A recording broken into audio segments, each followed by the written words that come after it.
The Northern Ontario Policy Institute has a new report out on how to govern in Northern Ontario. Here's the story. It's James with Net News Ledger. Joining us by Zoom is Charles Cirtwill from the Northern Ontario Policy Institute. Charles, thank you for taking the time. Thanks for having me. We're living in this virtual world where we talk to each other by Zoom. So what do we do? You know, it's a new world out there. Well, hopefully we still shower. Absolutely. Now, the Northern Policy Institute has just issued a report saying that our region should be following British Columbia's lead, setting up local governance. What do our readers and viewers need to know? So, the issue around this piece is that there are lots of regions in Northern Ontario, and it's not just a single region. And there's Western Ontario, Central Ontario, the far north, as you and I well know. And even inside those jurisdictions, there are subregions. And really, what we've got is an ongoing challenge between what are called unorganized areas and organized areas. So cities, towns, townships, and then the communities outside them that aren't inside their boundaries, but from the perspective of the taxpayers in the communities, are taking advantage of things like the local grocery store, the local park, the common facilities, those types of things. And so there's a feeling inside the organized areas that maybe the folks in the unorganized areas are getting a free ride. At the same time, the folks in the unorganized areas kind of look at it and say, we really, on most occasions, don't have any say whatsoever about what services we get or how they get paid for or how they get delivered. And so there's an ongoing kind of situation where in many cases, services that could be delivered aren't, and that costs that could be recovered aren't. And so we asked this author to take a look and say, listen, is there a solution to this thing, or is this kind of going to be a permanent state of play for Northern Ontario? And so they looked at experience in British Columbia, they looked at experience in New Brunswick, they looked at experience here in the province of Ontario and globally. And basically what they found is that the BC model would represent a solution to many of the challenges that we identify on both sides of this argument, while maintaining the number one thing that Northern Ontarians have consistently said they want, which is the authority to make decisions locally. And that seems to be one that makes a lot of sense, because what I keep finding is, and especially with Zoom, when we're talking to people in the Greater Toronto area, they don't often realize how big our region is, because they don't often have to flip over a roadmap if they have one.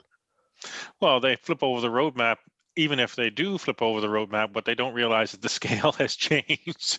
And so they look at the inch and a half in Toronto and think, well, that only takes me, 15 minutes on the subway. So an inch and a half on the other side must be only like down the street, right? As opposed to an inch and a half on the other side is somewhere around 100 kilometers. And so there's absolute challenges around that thing.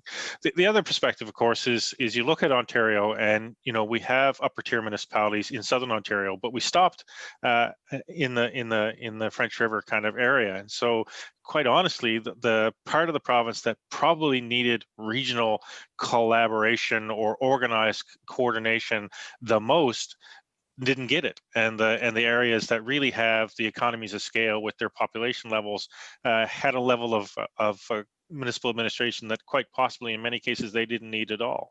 So kind of we did it in reverse here in the province of Ontario. So from the report, what's the next steps with that?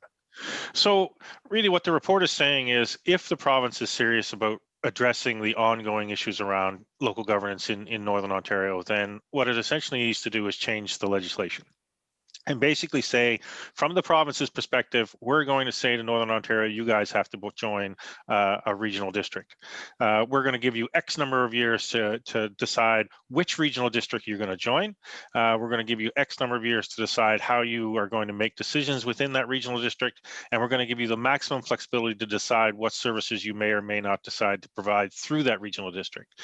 So again, it's an exercise in where the provincial government needs to say, A, thou shalt do X, but how they'll go about it, we don't really care all that much. We're going to get out of the way of that side.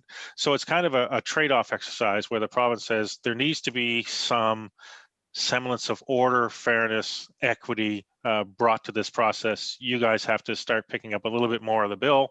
which of course for those who have nice tax bills and unincorporated is something they're not going to like to hear. But in exchange for that, the province has to then say, and we're going to take away the restrictions we've got on local service boards and other agencies right now, and we're going to let the regional districts have a longer list of what they may provide, not what they must provide, but what they may provide. So the process is beginning. We're going to have to keep talking about it. Absolutely. Charles, thank you. Thanks for having me on. To keep up to date, you have to subscribe. You have to hit that like button and hit the notification to stay in touch.